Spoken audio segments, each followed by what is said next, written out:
والذین یدعون من دون اللہ لا یخلقون شیئا وہم یخلقون اموات غیر احیاء. یہ مشرک جن کو اللہ کے علاوہ پکارتے ہیں وہ خالق نہیں، وہ مخلوق ہیں، وہ اموات ہیں، وہ غیر احیاء، وہ زندہ نہیں ہیں. اب یہاں پر دیکھیے، یہ میرے پاس ہے تفسیر عثمانی، وہ اس کا معنی کرتے ہیں یعنی جن چیزوں کو خدا کے سوا پوجتے ہیں سب مردے بے جان ہیں، خواہ دوا من مثلا بت، یا فی الحال مثلا جو بزرگ مر چکے، جن بزرگوں پہ موت آ چکی وہ بھی اموات، یا اور ان کی پوجا کی جاتی ہے، یا انجام و معال کے اعتبار سے مردہ ہیں. مثلا حضرت مسیح، روح القدس اور ملائکۃ اللہ کہ ان پہ ابھی تک موت نہیں آئی، آئے گی. اور جن انبیاء پہ موت آ چکی ہے، جن بزرگوں پہ موت آ چکی ہے، وہ اموات غیر احیاء کا مصداق ہے. یہ ہے تفسیر میرے پاس معارف القرآن، بیان القرآن، اس میں لفظ موجود ہے مردے ہیں بے جان، خواہ دوامن جیسے بت، یا فی الحال جیسے جو مر چکے، یا فی المعال جو مریں گے، مثلا فرشتے اور جن اور عیسیٰ علیہ السلام نبی داخل ہیں. یہ ہے تفسیر کشف الرحمان. وہ مردے ہیں بے جان، زندہ نہیں، اور ان کو یہ بھی خبر نہیں کہ قیامت کب آئے گی اور مردے کب اٹھائے جائیں گے. حضرت شاہ صاحب فرماتے ہیں شاید یہ ان کو فرمایا جو مرے ہوئے بزرگوں کو پوجتے ہیں. یہ اس کے ساتھ میرے پاس ہے یہ جی تفسیر ابن کثیر. اس سے بھی بات بڑی واضح ہو جاتی ہے کہ انسان پہ جب موت آ جاتی ہے تو انسان کی زندگی کیا ہوتی ہے اور کیسی ہوتی ہے. رسول اللہ صلی اللہ علیہ وسلم خود تشریف فرماتے ہیں، فرمایا نسمۃ المؤمن طائر یعلق فی شجر الجنہ حتی یرجعہ اللہ الی جسدہ یوم یبعثہ، کہ جنت کے اندر مومن کا نسمہ ایک پرندہ بن کے جنت کے اندر سیر کرتا ہے، اور اسے اس جسم انسری کے اندر جو لوٹایا جائے گا کب؟ یوم یبعثہ، جس دن اس کی بعثت ہوگی، قیامت کے دن اس جسم کے اندر اس کا پھر لوٹانا ہوگا. قیامت سے پہلے کوئی نہیں آتا. ہر مومن کا آمن الرسول، سب سے بڑا مومن رسول ہے. اور یہ حدیث کون سی ہے ذرا بات ذہن نشی رکھیے، 427 صفحہ ہے اس کا.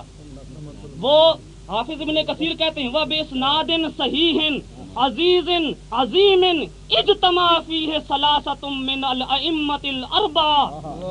یہ ایسی اسناد ہے جو بالکل صحیح، عزیز، عظیم، بڑی عظمت والی، جس میں ائمہ اربعہ میں سے 3 امام جمع ہو چکے ہیں.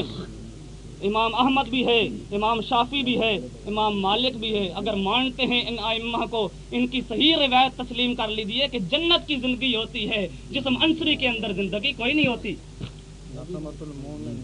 یہ میرے پاس بخاری شریف ہے جی. رسول اللہ صلی اللہ علیہ وسلم جب معراج ایک روحانی ہوتا ہے، اس میں ایک مقام پہ جاتے ہیں، کہا جاتا ہے والدار الاولی التی دخلت دار عامۃ المؤمنین، فلاں جو گھر تھا جی وہ عام مسلمانوں کا تھا.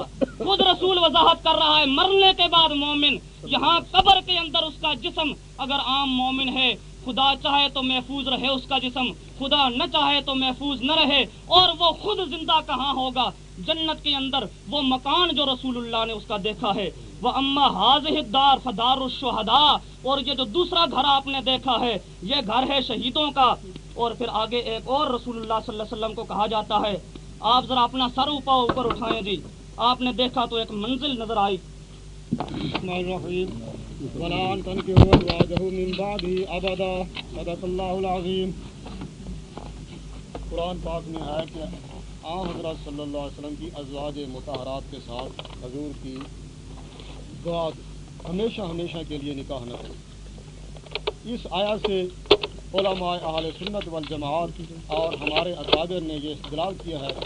قاضی ثناء اللہ صاحب پانی پتی رحمہ اللہ تعالی جن کی تفسیر مزری کا یہ مجمل حوالہ دے رہے تھے، سن لو ذرا. قل تو وہ فرماتے میں کہتا ہوں، اپنا عقیدہ بیان کرتے ہیں. وجاز ان یکون ذالک لاجل ان النبی صلی اللہ علیہ وسلم حی فی قبرہ، فرماتے ہیں یہ جائز ہے کہ یہ نکاح اس لیے منع کیا ہے کہ حضور علیہ الصلوۃ والسلام اپنی قبر میں زندہ ہیں،